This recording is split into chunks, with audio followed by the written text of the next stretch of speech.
ખેડબ્રહ્માની પવિત્ર હરણાવ નદીની સાફ સફાઈ કરાઈ, 2 ટન પ્લાસ્ટિક વેસ્ટ દૂર કરાયું। છેલ્લા ઘણા વર્ષો પછી હરણાવ નદીમાં સાફ સફાઈ કરવામાં આવી છે। ચોમાસા પહેલા નદી પટની સફાઈમાં 350 ટન સિમેન્ટ અને વેસ્ટેજ ઈંટોનું મટીરીયલ મળ્યું।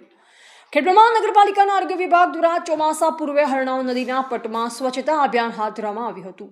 અભિયાન અંતર્ગત નદીમાંથી અંદાજે 2 ટન પ્લાસ્ટિક વેસ્ટ અને 350 ton construction and demolition materials નદીમાંથી જેસીબીની મદદથી બહાર કાઢવામાં આવ્યું। નગરપાલિકાના ચીફ ઓફિસર હિતેશ પટેલે જણાવ્યું કે સફાઈ દરમિયાન મશીનરી, જેસીબી અને ટ્રેક્ટરની મદદથી 2 ટન પ્લાસ્ટિક વેસ્ટ કાઢી ડમ્પિંગ સાઇટ પર મોકલાયો છે। ઉપરાંત જેસીબીની મદદથી નદીમાંથી માટી અને પથ્થરોનો કચરો કાઢી નદીના બીજી તરફ એકઠો કરવામાં આવી રહ્યો છે। ઉપરાંત બેઠા પુલ નીચેના પાણીનો નિકાલ કરવાના પાઇપોની આસપાસ પણ સફાઈ કરાઈ, જેથી ચોમાસામાં નદીનું પાણી સરળતાથી પાઇપોમાંથી વહી શકે અને પાણી ભરાવાની સમસ્યા ન થાય। દરમિયાન નગરપાલિકા દ્વારા શહેરીજનોને અપીલ કરાઈ છે કે કચરો રસ્તા પર કે નદી નાળામાં ન નાખે, પરંતુ ઘરે આવતા ટ્રેક્ટરમાં જ કચરો નાખે। પાઇપો ચોકઅપ ન થાય તે માટે અને આ સ્વચ્છતા અભિયાનને સફળ બનાવવા માટે શહેરીજનોનો સહયોગ આપવો જોઈએ। રિપોર્ટર જયેશ ઠાકોર સાથે શૈલેષ પટેલ, જિલ્લા બ્યુરો ચીફ, સાબરકાંઠા।